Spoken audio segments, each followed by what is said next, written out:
జిల్లా వ్యాప్తంగా పనిచేస్తున్న రేషన్ వ్యాన్ ఆపరేటర్లు పాడేరు జిల్లా కేంద్రంలో నిరసన ప్రదర్శన నిర్వహించారు. ఎండియు సంఘం జిల్లా అధ్యక్షుడు సునీల్ మాట్లాడుతూ గత వైసీపీ ప్రభుత్వం జిల్లా వ్యాప్తంగా ఏర్పాటు చేసిన 221 మంది ఎండియు ఆపరేటర్లకు 2027 వరకు కాలపరిమితి ఉన్న కూటమి ప్రభుత్వం నిలుపుదల చేయడం అన్యాయమన్నారు. తొలగించిన ఎండియు ఆపరేటర్లను తక్షణం విధుల్లోకి తీసుకోవాలి. ఒక్కొక్క ఆపరేటర్కి బకాయి పడ్డ 60,000ను తక్షణమే చెల్లించాలని ఆయన డిమాండ్ చేశారు.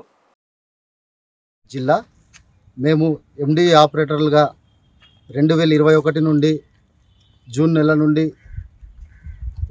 మే 17వ తారీఖు వరకు మేము ఎండియు ఆపరేటర్లుగా మొబైల్ డిస్పాచ్ యూనిట్ గ్రామాలకు వెళ్ళి ఇంటింటికి వెళ్ళి రేషన్ డిస్ట్రిబ్యూషన్ అనేది చేస్తున్నామండి.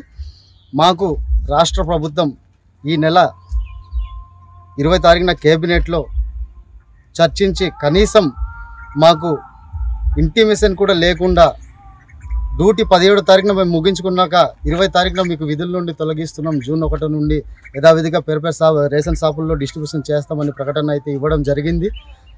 అయితే మా స్టేట్ వైజ్గా 9,260 కుటుంబాలు, అదేవిధంగా హెల్పర్లుగా పనిచేస్తున్న హమాలీలు 9,260 కుటుంబాలు, మొత్తం 18,450 కుటుంబాలు మొత్తం రోడ్డున పడిపోవాల్సిన పరిస్థితి వచ్చిందండి ఈరోజు.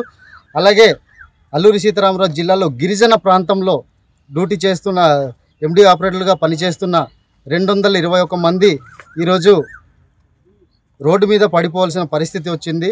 మా యొక్క జీవితాలు రోడ్డున లాగేసి ఉన్నారండి. మాకు 72 నెలలకు గడువు ఉంది. 70 నెలలు వ్యవధిలో మాకు ఒకటి విధుల్లో తీసుకున్నారు.